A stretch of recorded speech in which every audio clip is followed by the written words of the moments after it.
The auctioneer's voice was a rhythmic, hypnotic drone, a cattle call for men who measured their worth in acres and horsepower. It was the summer of '76, and the air over the Henderson farmstead was thick with the scent of diesel fumes, cheap cigars, and the quiet desperation that always clung to a forced sale. I leaned against the rusty fender of my old Ford F-250, arms crossed, watching the proceedings from a distance. I wasn't here to buy. I was here to watch, to learn, to remind myself of the razor's edge we all walked. Old man Henderson had chased the dream the bank was selling. He'd traded in his paid-for International 1066 for a brand-new John Deere 4630, then leveraged the farm to buy the quarter section to the west. The interest rates had ticked up, corn prices had dipped for 2 seasons straight, and now his whole life was being sold off, piece by piece, to the highest bidder. His wife was serving watery lemonade from a folding table near the house, her face a pale, stoic mask that couldn't quite hide the tremor in her hands. "Look at this junk," a voice boomed behind me, dripping with the kind of arrogant confidence that only came from a pocketful of the bank's money. I didn't have to turn around. I knew that voice. Richard Davies. Rich was everything I wasn't. He'd inherited his father's prime bottomland 5 years ago and had been expanding like a brush fire ever since. He was the bank's golden boy, always first in line for the newest, biggest and shiniest iron. He strode past me, his brand-new Justin boots kicking up dust, a stark contrast to my own grease-stained Red Wings. He ran a hand over the faded red paint of Henderson's old Farmall 560. "Can't believe he was still trying to make a living with this relic," Rich scoffed, loud enough for half the county to hear. He turned his gaze on me, a smug grin spreading across his face. "Speaking of relics, Jed, how's that old green monster of yours running, the Steiger? Heard a rumor you were using spare parts from a Sherman tank to keep it patched together." A few of the younger farmers nearby chuckled. They looked at Rich with admiration, at his crisp Wrangler shirt and the new silver Chevy Silverado he'd parked right at the front of the lane. They saw him as the future. They looked at me, in my faded work clothes and my 10-year-old truck, and saw the past. I just gave a slow nod. "She runs, Rich, and she's paid for. Can you say the same about that new Versatile you just bought?" The grin on his face tightened.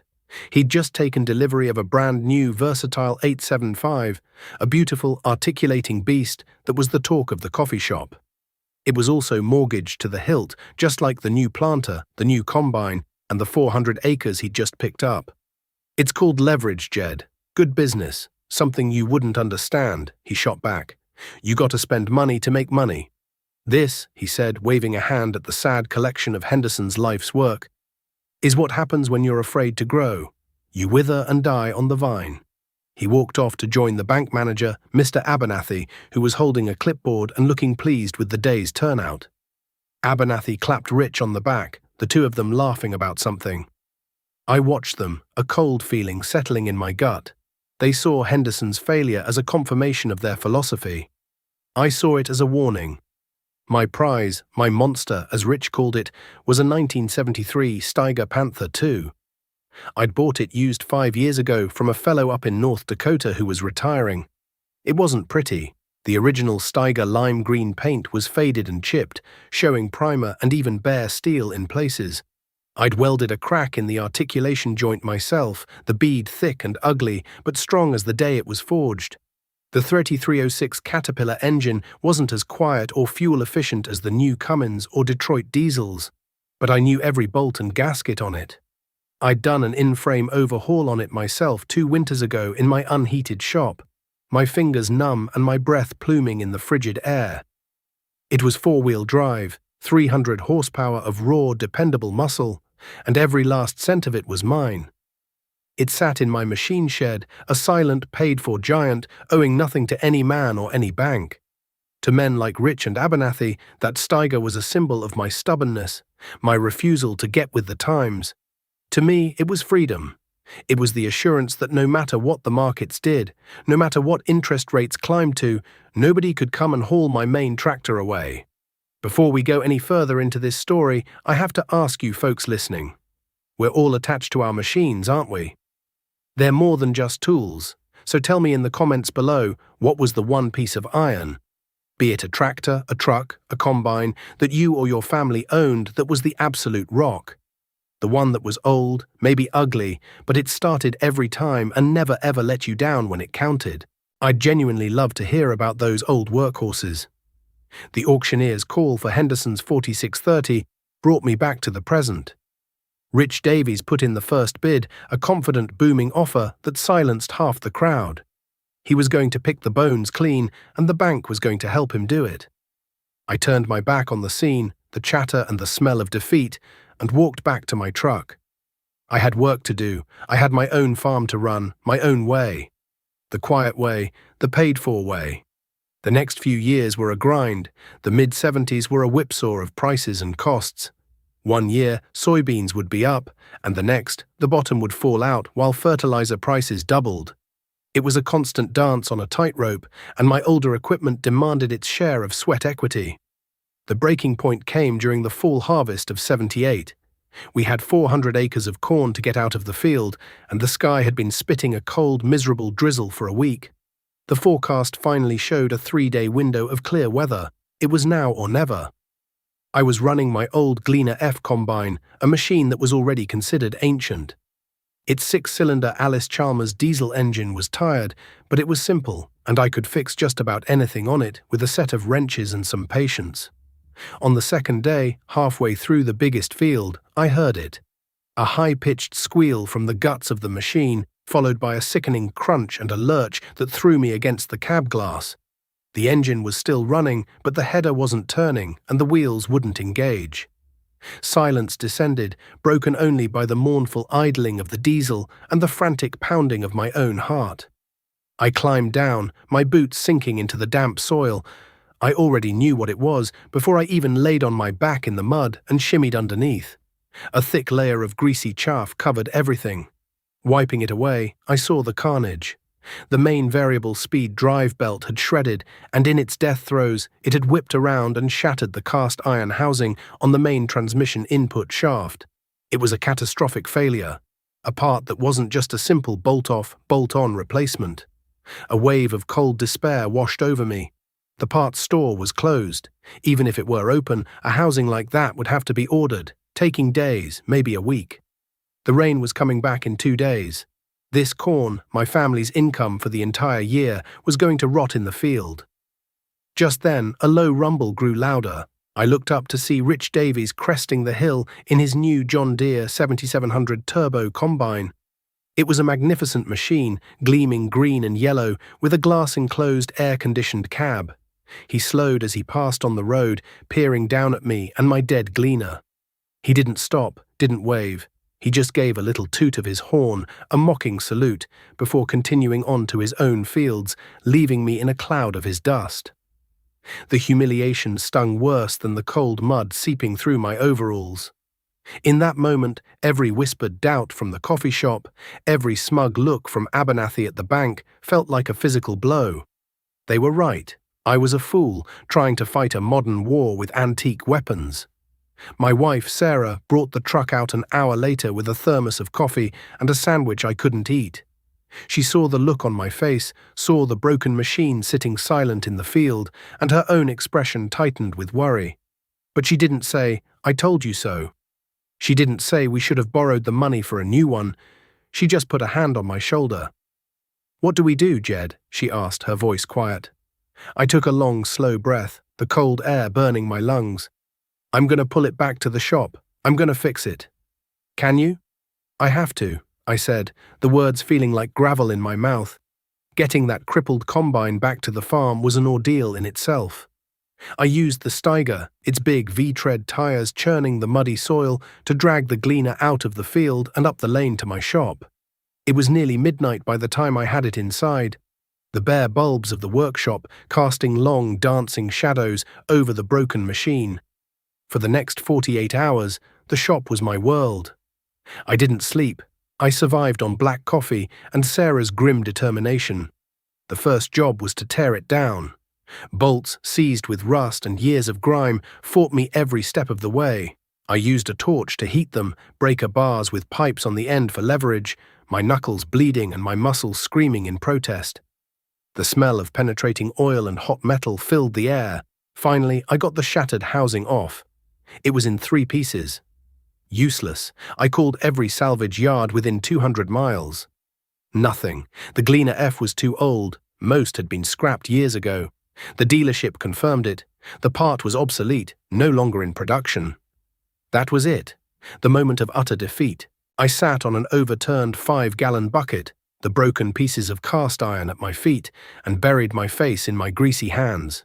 The exhaustion was overwhelming.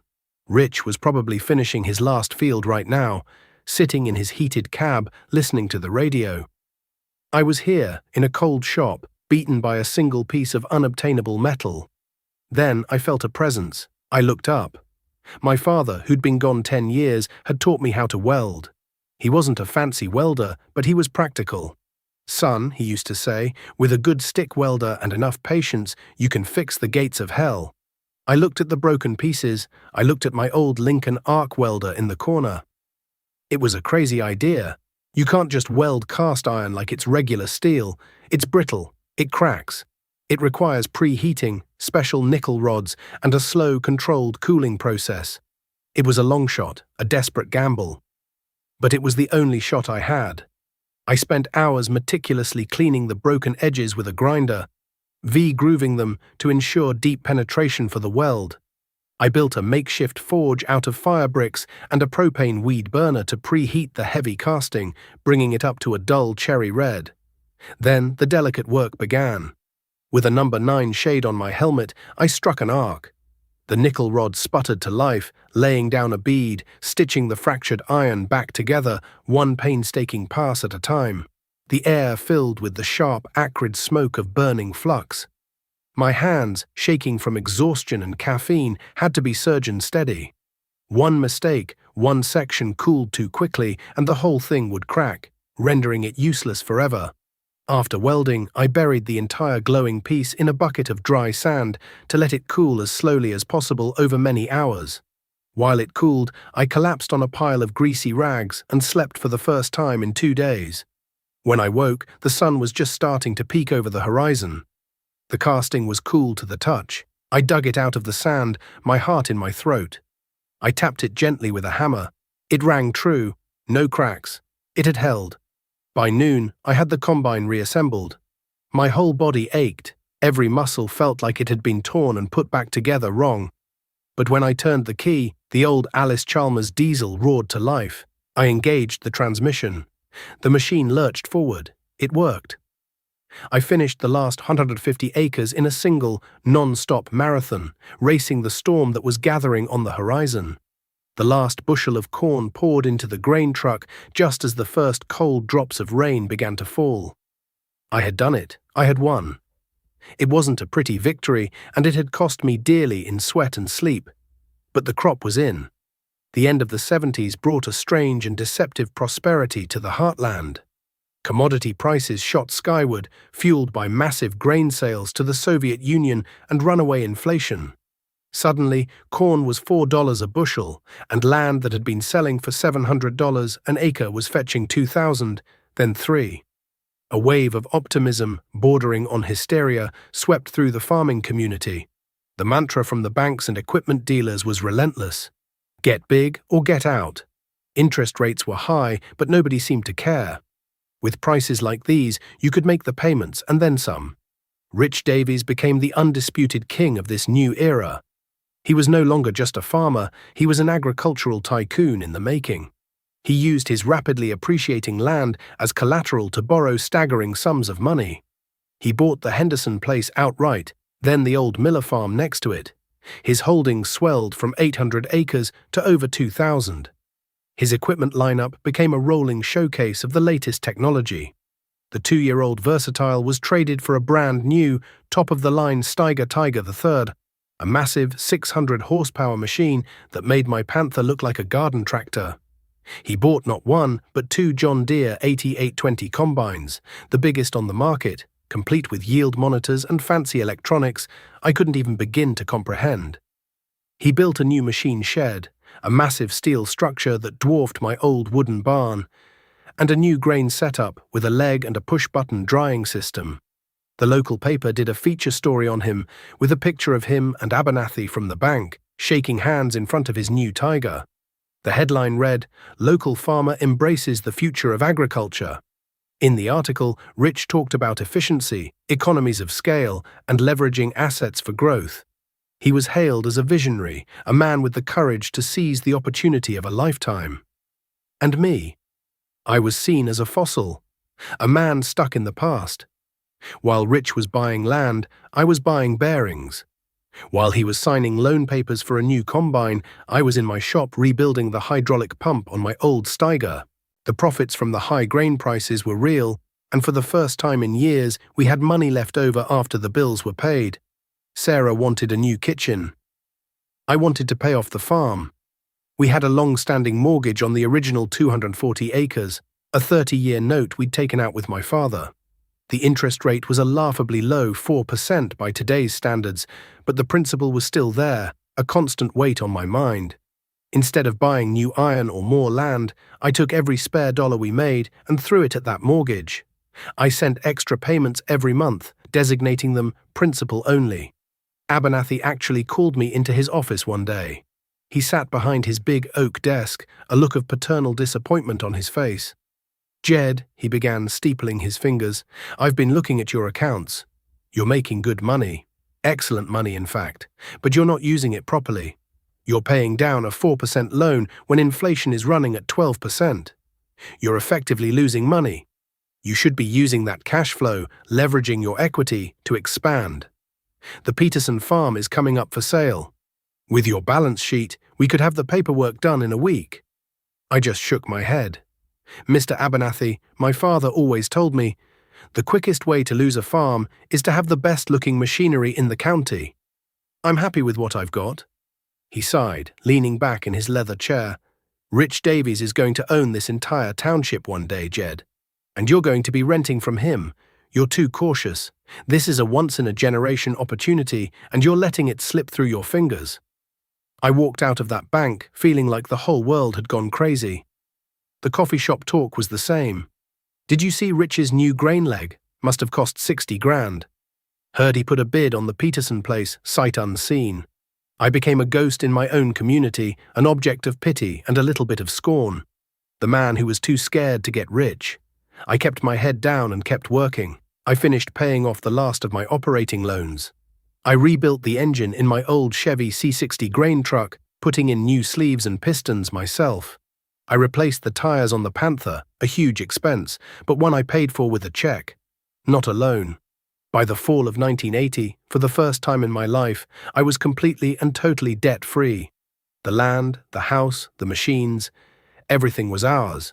There was no celebration, no party. It was a quiet, intensely private victory. One evening, I was out in the shop, greasing the fittings on my planter, getting it ready for winter storage. The radio was on, playing softly in the background.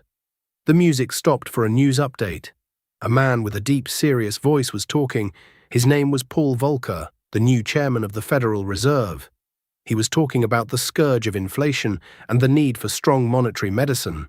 He mentioned the prime interest rate. It had just been raised again to an unbelievable 15%. The announcer added that agricultural operating loans were now nearing 18%. I stopped what I was doing, the grease gun hanging limp in my hand. 18%. I did the math in my head. On a $100,000 loan, that was $18,000 a year, just in interest. Rich Davies must have been millions in debt. I shut off the radio and walked to the big sliding door of the shop, pushing it open. The cool night air washed over me. Across the valley, I could see the yard lights of Rich's massive new farmstead, a brilliant island of light in the sea of darkness.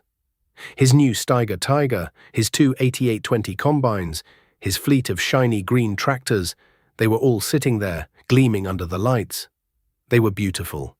They were powerful, and each one was a hook, baited with the easy promise of the 70s, now set firmly in the jaw of the 1980s, with a line that led straight back to the bank, tightening with every tick of the interest rate. My own giant, the old Panther, sat in the darkness of my shed. Silent, paid for, and for the first time in a long time, I felt a grim, cold certainty that my stubborn, old-fashioned ways hadn't been foolish after all. They had been armor, and the war was just about to begin. The first shoe dropped in January of 1980. President Carter announced an embargo on grain sales to the Soviet Union in response to their invasion of Afghanistan. It was meant to be a political statement, a shot across the bow of the Kremlin. But for us in the heartland, it was a shot to the gut. The market that had been propping up our prices vanished overnight. The price of corn plummeted from nearly $4 a bushel to $2.25. The bubble hadn't just leaked, it had burst. The mood at the coffee shop turned sour. The confident talk of expansion and new equipment was replaced by hushed, anxious conversations about operating loans and cash flow. The first cracks in Rich Davis's empire appeared not in the fields, but on the screens of his brand-new machines. He'd been bragging all winter about the advanced monitoring systems in his John Deere 8820 combines. They had sensors for everything: shaft speed, grain loss, engine temperature, all displayed on a panel of blinking lights in the cab. One muggy afternoon during wheat harvest, I was heading into town for a hydraulic hose when I saw one of his combines sitting dead in the middle of a field, a plume of dust from his speeding pickup trailing away from it. Later that day, I saw him at the implement dealership, his face flushed with anger, leaning over the parts counter. "What do you mean you don't have one?" he was nearly shouting. "It's a brand new machine. You sold it to me 3 months ago." The young parts man looked terrified. "It's the main processor board for the monitoring system, Rich.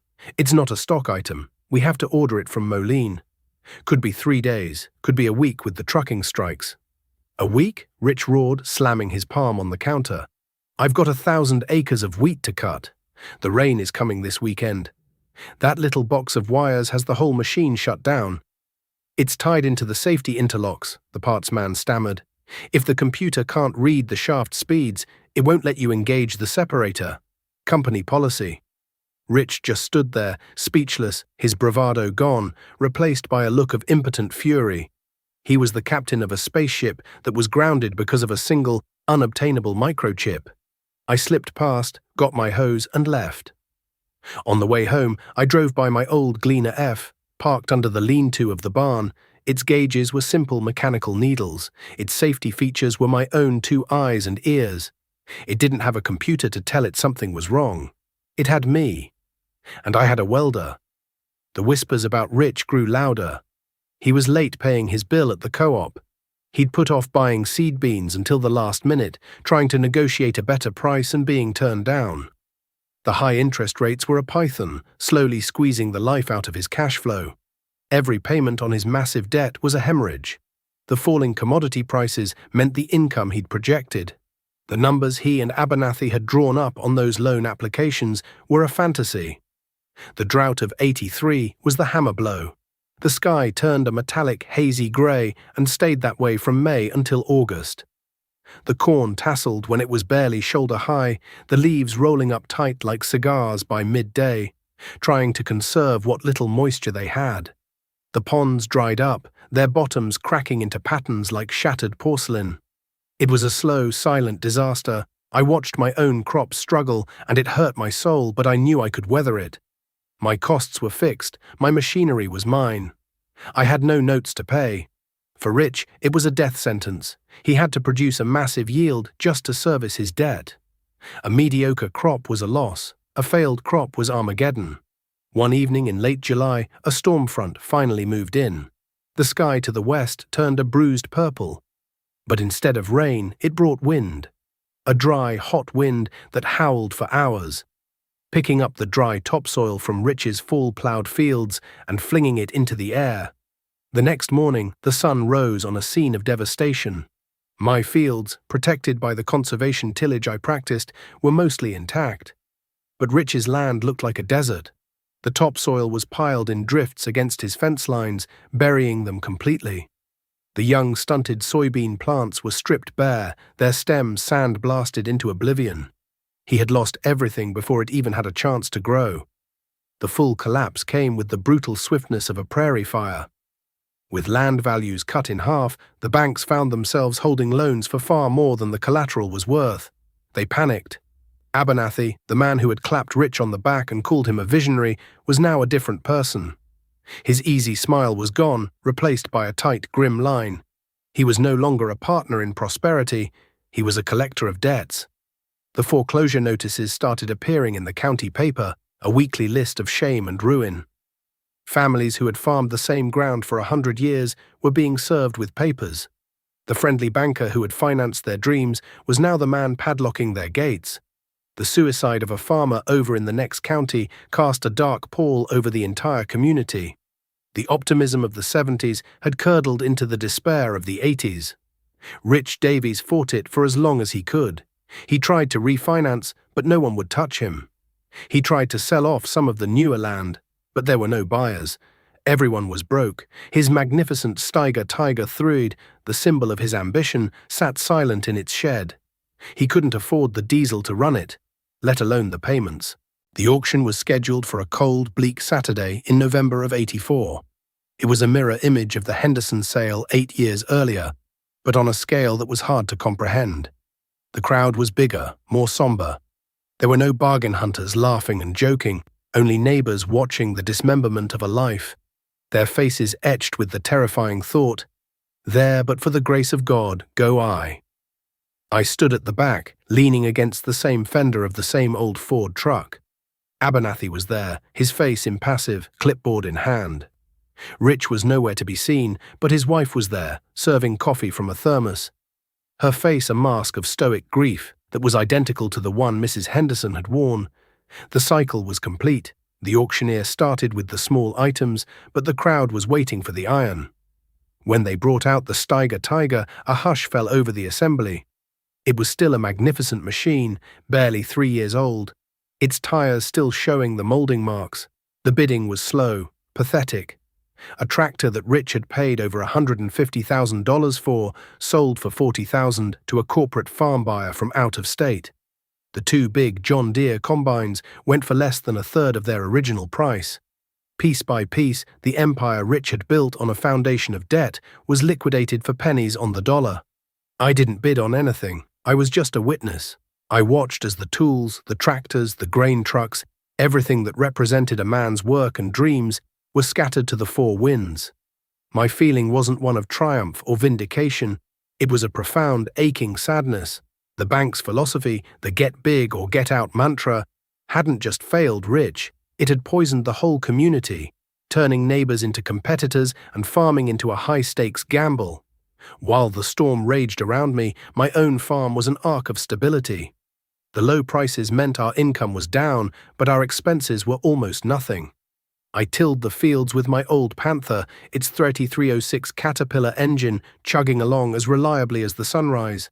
I harvested my meager, drought-stricken crops with the gleaner I had welded back together. It wasn't glorious. It was survival. My neighbors, many of whom were struggling to make payments on their own newer equipment, started stopping by my shop. "Jed, my planter's hydraulic motor went out. Dealer wants $800 for a new one," one would say. "Bring it over," I'd reply. "Let's take it apart. Probably just a $5 seal." My shop became a sort of field hospital for wounded machinery. I wasn't a genius, but I was patient, and I wasn't afraid to get my hands dirty. I helped them rebuild gearboxes, weld cracked frames, and fabricate parts that were no longer available. I never charged for my time, only asking for a cup of coffee and their company. In the shared language of grease and steel, in the quiet camaraderie of fixing what was broken, the community began to heal itself, one bolt at a time. They no longer saw my old equipment as a sign of stubbornness. They saw it as a symbol of resilience. They saw it as wisdom. The final piece to be sold was the original Davies homestead, the 160 acres that Rich's grandfather had bought with cash after the Great Depression. It was the heart of it all. The auction was to be held on the courthouse steps, a cold, formal affair that felt more like an execution. I knew I had to be there. Sarah and I had talked about it for nights. Our own farm was secure, and we had savings built up, real money, not borrowed equity. When the auctioneer started the bidding for the Davies quarter, the air was thick with tension. Abernathy stood on the steps, representing the bank. A few out-of-town investors were there, smelling blood in the water. I let them bid it up, my heart pounding against my ribs. When the bidding stalled, I raised my hand. 75,000, I said, my voice clear and steady. Abernathy's head snapped in my direction, his eyes wide with surprise. One of the investors countered. I countered back. We went back and forth, the price climbing in agonizingly small increments. Finally, the investor shook his head and stepped back. The auctioneer pointed at me. Sold, to Jedediah Miller for $82,000. A quiet murmur went through the crowd of local farmers. It wasn't a cheer, but it was a sound of relief. One of them had saved it. It wasn't going to some faceless corporation from Chicago. That afternoon, I drove out to the Davies place. The house was empty, a no trespassing sign tacked to the front door. I found Rich sitting in his old pickup at the end of the lane, just staring at the home he had just lost. He looked like a ghost. His face was gaunt, his eyes hollow. The arrogant, swaggering man I had known was gone, replaced by a broken shell. I parked my truck and walked over, my boots crunching on the gravel. He didn't look at me. "Come to gloat, Jed?" he asked, his voice raspy. "Come to tell me I told you so?" I shook my head, leaning against his truck's fender. "No, Rich, I came to talk business." He finally turned to look at me, a flicker of confusion in his eyes. "I bought the place," I said quietly. A bitter, humorless laugh escaped his lips. "Of course you did," the final insult. "So what now? You gonna plow down the house?" "No," I said. "I'm going to rent it to you. The house, the barns, the whole 160 acres. The rent will be a third of the crop, just like in the old days. And I'll write into the agreement that you have the first option to buy it back from me, for exactly what I paid for it, any time in the next 10 years. No interest." He stared at me, his mouth slightly open. He was trying to find the trick, the angle. He couldn't understand. "Why?" he finally choked out. "After everything, why would you do that?" I looked out at the fields, at the old barn with his family name still fading on the weathered wood. "Because my father taught me that the land is what matters," I said, "and your grandfather worked too damn hard for this piece of it to have his name scraped off the mailbox by some corporate suit. This is still your farm, Rich. You just have a partner for a while." Tears welled up in his eyes, the first crack in the dam of his pride. He didn't say anything, he just nodded, a deep, shuddering nod, and turned back to look at his home. I left him there and drove away. It was the best I'd ever felt in my life. Years passed. The farm economy slowly recovered, chastened, and forever changed. Rich worked that 160 acres with a fury I'd never seen before. He farmed it with an old International tractor he'd bought for cash at a sale. 8 years later, he walked into my kitchen, laid a cashier's check on the table for $82,000, and bought his farm back. We shook hands, two middle-aged farmers who had been to hell and back. We were no longer rivals, not even really friends, but something deeper. We were survivors, bound by a shared respect for the unforgiving land we both loved. My son David grew up in the shadow of that crisis. He never knew the heady days of the 70s, only the hard-earned lessons of the 80s. He spent his childhood in my shop, his small hands learning the feel of a wrench, the smell of grease and hot metal. He watched me nurse the old Panther along, watched me rebuild its engine for a second time, fabricate parts, and treat it not as a disposable tool, but as a partner. One warm spring evening, when David was a young man himself, we were standing by the open door of the shop. The Steiger Panther sat in the middle of the floor, its old lime-green paint now lovingly restored, its engine purring with a deep, contented rumble. It was more than a tractor now, it was a monument. "Dad," David said, wiping his hands on a rag. "I was looking at the new tractors online.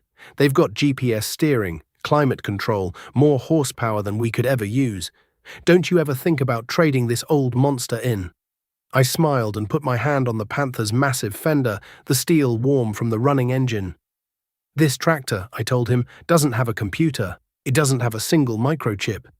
But it has something far more important. It has a clear title. It taught me the difference between what you want and what you need. It taught me that freedom isn't about having the biggest and the best. It's about not owing anything to anyone." "That noise," I said, patting the hood as the old Caterpillar diesel idled, "that's the sound of being free." He looked at the old tractor, then back at me, and I saw in his eyes that he understood. He understood the sweat, the struggle, the quiet vindication. He understood the legacy held within its aging steel frame, the land stretched out before us, green and full of promise under the setting sun, our land, paid for not just with money, but with patience, with stubbornness, and with the enduring belief that the old ways, the quiet ways, sometimes hold the deepest wisdom of all.